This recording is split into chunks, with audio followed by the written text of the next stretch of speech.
Hello, everybody. Welcome to our show, Mitch and Mark at the Movies. I'm Mark Fisher, and I'm here with Mitch Brisker. How you doing today, Mitch?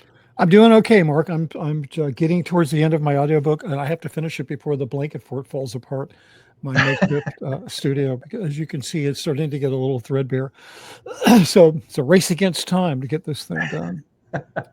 That's right. And mentioning your book, I mean, your book is available at Amazon and at Barnes and Noble and other Yeah, places too. I was just going to show it real quick since you just mentioned it.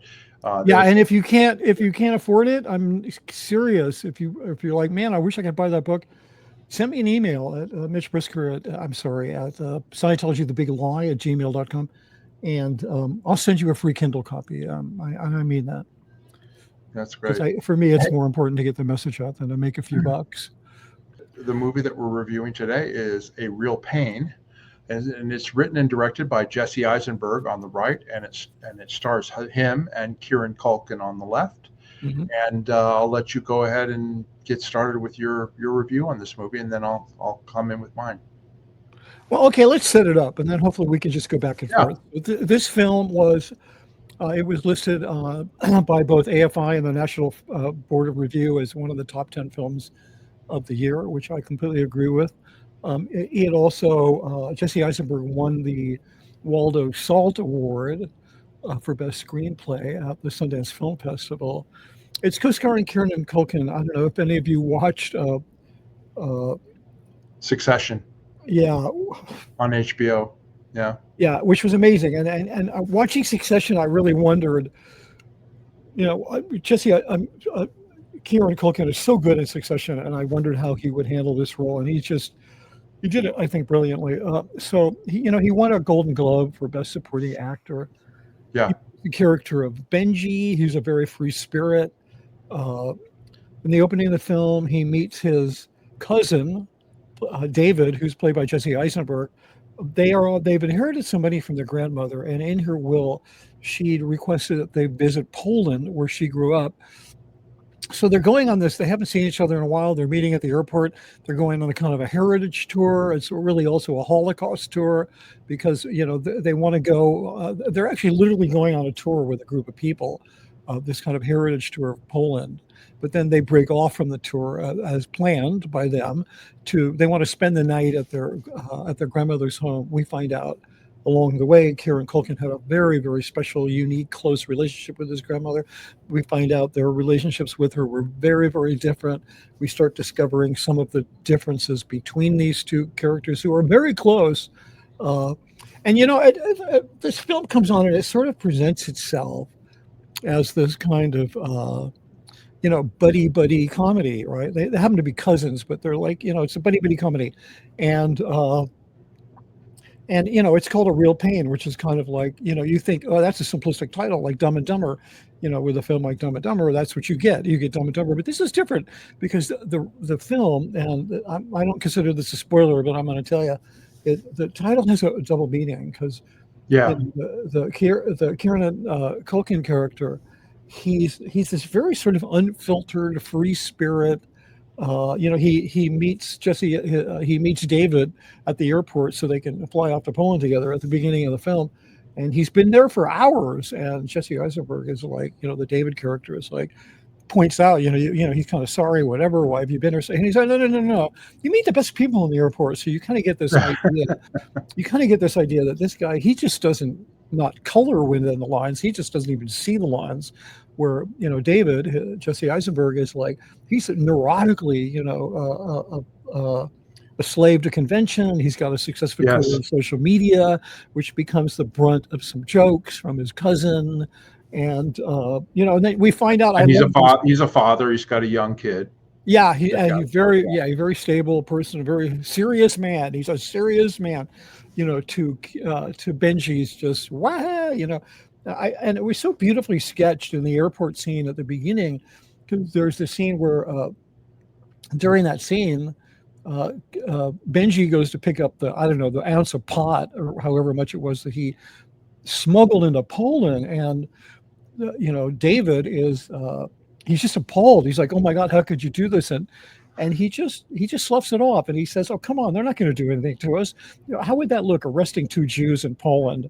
So Yes. like that's his like attitude, So you kind of like you think that that's the film. It's these 2 people pitted against one another, but then you find out as the film goes along that the Benji's he's just running away from this horrible trauma, this event that happened in his place, and he really is in pain.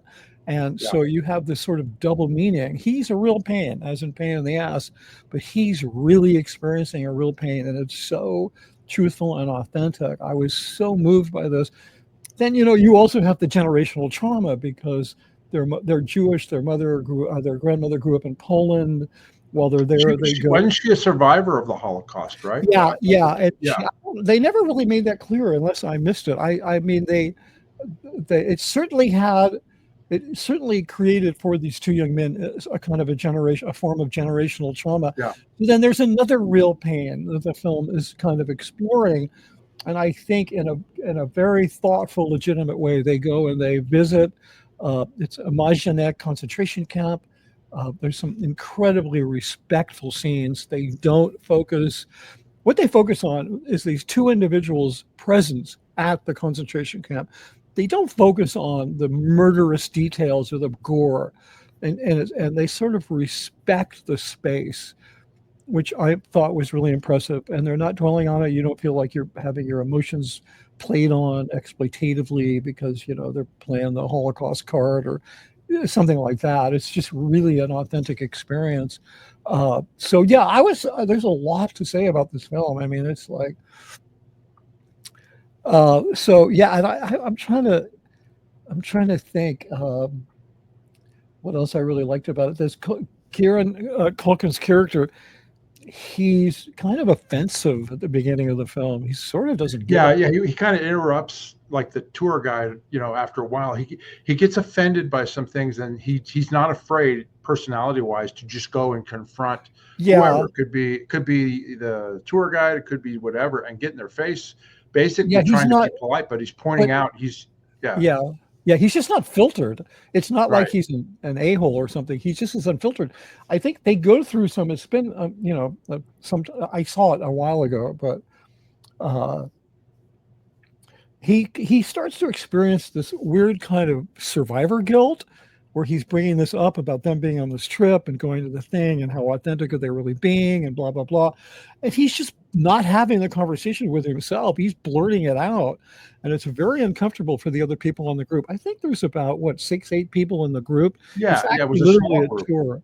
It's literally a tour of Jews who are going back to Poland on this heritage tour to visit the concentration camp. Benji and David have their own agenda. In addition to that, they're going to go spend the night at their grandmother's house just to honor her. But it's like, as offensive and unfiltered as he is, over time, everybody in the group comes to really love and appreciate Benji. And it's very heartwarming. By the way, one of the members of the group is played brilliantly by Jennifer Grey. I didn't even recognize her. I know. And she has a real kind of a bonding moment. I think she's a divorcee or a widow or whatever. She's there on her own, middle-aged woman, paying respect to her past.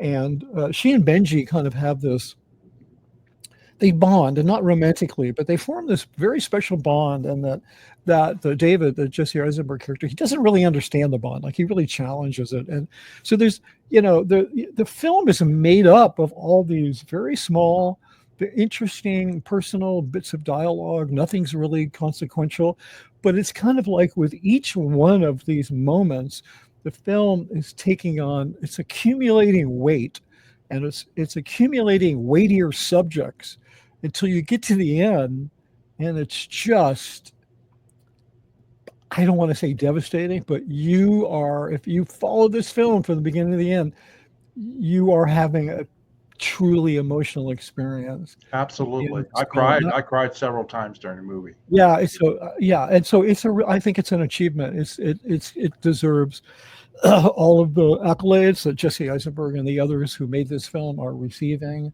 And And I think, Jesse Eisenberg is one of my favorite filmmakers now, and I can't wait to see what he does next. Yeah. Well, I was going to let me add in a little bit too. Sure. Aside from Kieran Culkin's character, who's this real brash sort of out, thing. Yeah. These two guys, Benji and David, they were close when they were younger as cousins, and Right. they kind of grew apart too. So in a way, this film also shows Jesse Eisenberg's character's pain as well of not being the outgoing guy and not doing this, and and Benji tries to get him out of his shell a little bit and make him uncomfortable, and it makes him be a little bit more uncomfortable about it, and until they have this confrontation, which is actually was very revelatory. I'm not going to go over that here, but I thought it was really great. The other thing I wanted to mention too is that this movie is this is Jesse Eisenberg here. They do a great job. He wrote this and also directed it. I didn't know this, but I've listened to an interview with him on a podcast. He's been a playwright for several years since he was a teenager. And, his last play that he did in New York didn't really do so well. So he thought, oh, well, maybe I'll try writing a film. Right. So he wrote this film, and, it's like you said, it's nominated for Best Screenplay for Academy Award. But anyway, it starts out, like you said, it's like a travelogue type of film. They're in Poland, and it's beautifully shot. The scenery, they cut to different things when they go to the Jewish section of Poland, and they're just shooting and just showing these different scenery stuff while they walk and talk, while they interact. And it reminded me of, I mentioned this to you before, but I truly be, and I mean this only because it's the same style of film, was the movies by Richard Linklater, Before Sunrise, Before Sunset, and Before Midnight, where it's two people walking and talking, first in Vienna, the second movie's in Paris, and the third one's in Greece. So you get this beautiful scenery and different, but also this really intimate relationship revealed to you. And so it kind of reminded me of that style of film, and so I really enjoyed that part of it. And then the other thing too is that towards the end, it's like these two cousins seem to have bonded back again together, but Jesse invites him to come over and see his kid and all that when they get back to New York, and like you said, Benji just goes like, oh, I'm just going to hang out here in the airport, and I just thought this is a kind of like that's him in the airport just sitting there. And I mentioned to you that when I first saw this, because when he first mentions that he'd been in the airport for 3 hours at the beginning of the movie, I got the feeling that he was homeless. You know what I mean? Because he didn't, the way he acted and interacted. But again, you find out that he wasn't. But it just was very powerful to me. Particularly this image here in the film was very, very powerful, I thought. You're muted. Yeah. Yeah, the film is beautifully structured. I mean, it has this rhyming element in that the opening scene and the final scene both end in the airport. And there's this kind of the way the film progresses is you are really allowed to discover things at your own pace. Nothing is spoon-fed. Relate to what you can relate to. The component of generational trauma, they don't really play it up, but it's there. These are two young Jewish men who are traveling back to Poland at the behest of their recently deceased grandmother on a heritage tour and to go visit a Holocaust site. So the generational trauma is there, but it's in the background. They're not really playing it up. And then, of course, there's the crisis that Benji had survived, almost like his own persecution, his own personal trial that he comes which you learn about, which you realize, regulates so much of his personality. Yeah. And so it's like a family dramedy. It's like on the very most simplistic. It's nothing like the Richard Linklater film in terms of romantically, because those films films are about romance. Yeah, they're about love over time. They're about how people and love changes over time. I mean, that's what those films are about. This is about this is, if I had to categorize it, I would say it's a family dramedy that explores generational trauma and, blah, blah, blah. but it's a really remarkable piece of work, and I'm I agree. very much happy to say nice things about this film.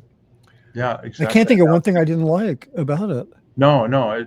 And then, like I said, it's a real pain. It's available right now on Hulu for free. You can stream it on Hulu if you have it. I'm sure you can find it, if you want to pay-per-view it or whatever, you can too. But if you have Hulu, it's on there and it's well worth it. Even if you just do the trial period of Hulu and watch it on there. Yeah, if you're going to do the trial period, let me just throw in, you should also watch Tiny Beautiful Things, which is based on the Cheryl Strayed work, Dear Sugar. Because they're each worth a box of Kleenex, and they're both brilliant. So I just have to put that plug in because I'm Cheryl Strayed, the author, has been an inspiration for me in a number of ways, and that show is a great piece of television. Limited series, Yeah. which Mark and I are like, we're the booster boys for limited series because we really like them. So yeah, that's the deal. I mean, I'm trying to think if there was I have zero criticisms of this film. I mean, I No. was really satisfied by how it was structured. There's no bad dialogue.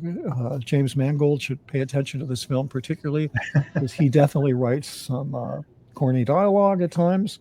And shout out to my CalArts alumni.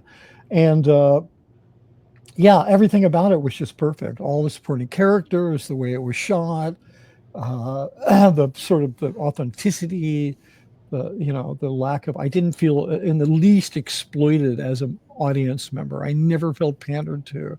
I always felt like I was being embraced and allowed into the story. And that's not easy to do. Yeah, I agree. I once I started it, I just watched it all the way through. I didn't take Yeah. a break or anything. It really grabs you. And like you said, Kieran Culkin's performance is great. Oh my God. In Succession, he was great too. Yeah. His speech at the Golden Globes was like amazing. Yeah, I really appreciate those guys a lot. I tell you something really, one of the liabilities of watching screeners at home is like, I turned it on and I just wasn't in the right mood. And so I watched 5 minutes of it and I went, oh God, I'm just not ready to listen to nothing but wall-to-wall dialogue. So I left it alone for about a week. And you don't do that in the theater because you've already made the commitment. You're not going to turn it off in 5 minutes. So I'm like, I guess I'm not in the mood. So then a week later, I watched the whole thing and I was just like, oh my God. I watched it from the beginning and I just, I was just like, it's a note to self to like make sure you're actually ready to watch a film when you watch it. Exactly. Well, and I do the same thing too. If I get into it and then something comes up, then I'll go back and watch it from the beginning again too, because you really. Well, the only thing that came up here was me and my mood. So. Yeah, I understand. I understand. Great. Is there anything else that you're watching these days? And this is a short show, but that's okay. Oh no, it's actually perfect. I'm actually not. I'm sort of taking a break because I've been so concentrating on getting this book done and then doing some promotion for it because the sales at whatever, and it's not why we're here to talk about, but the sales started to pick up and I wanted to take advantage of that because I'm very committed to the content of the book in terms of getting it out as a message. So I've been sort of doing that. I haven't really been watching anything. I've been watching like stupid television, like The Recruit on Netflix, which is just like it's a turn off your brain. I haven't seen season 2 yet. I know it's there, but season 2 I think is better than season 1. It's a turn off your brain, kind of hyperkinetic, espionage sort of international espionage. I love those things. Yeah, they're easy to watch. It was good. It's much. The other one is The Night Agent. Did you see The Night Agent? Yeah, The Night Agent is kind of. I'm watching that right now. Yeah, it's kind of boring. I think it's just like. There's a lot of laughs in The Recruit. I mean, it doesn't take itself too seriously, even though, what's in the balance is always, death and dismemberment and the end of the world. But it doesn't take itself seriously. Where The Night Agent is very serious and somber, and it's like whoa. So I mentioned we talked about. Sorry, I'm watching Severance. I just started season 2. Severance is on Apple TV. It's Ben Stiller as the executive producer and all that. Yeah, and it stars Adam Scott. If anybody's seen Severance, that one you really got to concentrate on what's going on because it's really dense, you know, Yeah. in terms of the story and what's going on. So that I have to take in bits and pieces because I can get really worn out, you know, trying to figure out what the heck's going on here. Yeah. No, it's good. Psychological thriller. I mean, it's a very original show. I Yeah. watched last season. I haven't really started it yet because I know it's a commitment. I'm probably waiting until it's all dropped, and then I'll just binge the Well, whole. let me ask you. There's another show that Sure. I just finished season 2 on that's on Apple TV called Silo. Have you seen that Oh show? yeah, I saw some. Yeah, Yeah, I mean that's an interesting show. It's another one you got to concentrate on, but also the production value on that is pretty cool because I've seen some of the behind the scenes. They built this one staircase set that's pretty amazing. Yeah. Yeah. And then what's her name? Is it I can't Rebecca Ferguson? Rebecca Ferguson. something. Ferguson. Yeah, she's really good. Yeah, I mean it's a show starring Rebecca Ferguson. I'm in. Sorry, but anyway. Yeah, no, and she's great. Tim Robbins is in it. Yeah, no, it's really good. It's got a good cast. It's got a good sort of social political metaphor working. It's but yeah, it's okay. And there's some terrific actors and but I mean I never found anything like super earth-shattering about it. No, it's more like a good watch. Yeah, good watch. Yeah, it's a good. I'm trying to think what the one. Oh my god, I can't think of it. The one based on a comic earlier in the year. What the heck was that? Anyway, that was another one of these post-apocalyptic science fiction series. But I know which one you're talking about. It's the one that has. It's based on a video game. I just it's based on a video game, and it's who's in it? This Oblivion. It's something about. So it's I don't know, but it's. I couldn't get through it. I know which one you're talking about, and now we're not telling what the title of it is, right? But that one I gave up on because it was so gross. I mean, it actually is pretty gross in terms of some of the stuff. Really? I didn't think. I guess we have Walter Coggins is in it. Yeah. Half his face is off, and but it's based on a video game. Yeah, it's called Fallout. Yeah. It's based on the video game Fallout. That's right. Yeah. I really liked it. It was one of my favorite because it's just so I don't know. I'm a gamer, and it's just I can recognize a lot of these tropes from video games, and I played Fallout for like 10 minutes. It was never a game for me, but and it's it's really worthy of being converted from video game into a narrative TV show like the other one. What's the other one on HBO that they're doing? It's a zombie one almost like God, this is we have no business going on the YouTube and talking about things when we can't even remember what they're called. Sorry, guys, but you'll have to figure that out on your own. But I can look it up in 2 seconds. I'm sure a lot of people at home watching this are like screaming at the screen right now the name. I'll have it in 1 second here. Okay. It's called The Last of Us. The Last of Us. Last of Us. It's a great show. Season 2 is coming out too. Yeah, I know. Yeah. Oh, and then another thing that's coming out too this week is on HBO Max is the 3rd season of The White Lotus. Did you ever watch? Right. Yeah, it's very funny. Every season is its own self-contained thing. Right. At these White Lotus resorts around the world. And so this next one is based in Thailand. So I'm looking forward to seeing that. Yeah, it's good. It's really good class humor. In other words, it uses classism as a launching point for its humor. And, it's great. There's a lot of treachery, a lot of romance, a lot of illicit, stuff. And it's a lot of fun. It's a lot of fun. It's really well written, very well made. Please subscribe to our channel if you haven't already. We have 2 channels. Mine is the Las Vegas Travel and More, and Mitch's is Scientology: The Big Lie. And the address on it is at Mitch Brisker? Just at M Brisker. Okay. And those fuckers from Scientology, they fucking got at Mitch Brisker.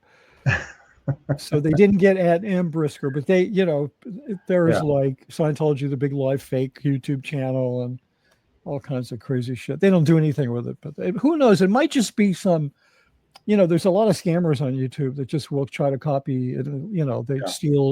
They steal content and put it up, but they're just trying to make money. So I really had to change it to at M Brisker. It's so much easier anyway. I agree. Anyway, I'll put a link in the description if you guys want Great, to click on thanks. that, and people can get to my channel and also to Mitch's. If you have any questions or comments about our review of A Real Pain or anything else, also suggestions on movies that you would like us to, review or talk about, please go in the comments. We read them, and we appreciate any feedback from you all. And then, of course, you can always buy us a coffee in the description below on my channel. On this video, you could just click the link on there, and that helps us support us so that we can go out and see more movies and put out content that we hope you enjoy. All right, Mitch, have you got anything else? No, that's it, Mark. It was great. It was another one in the can, as we say. Well, we hope you all enjoyed the show, and until next time, bye-bye.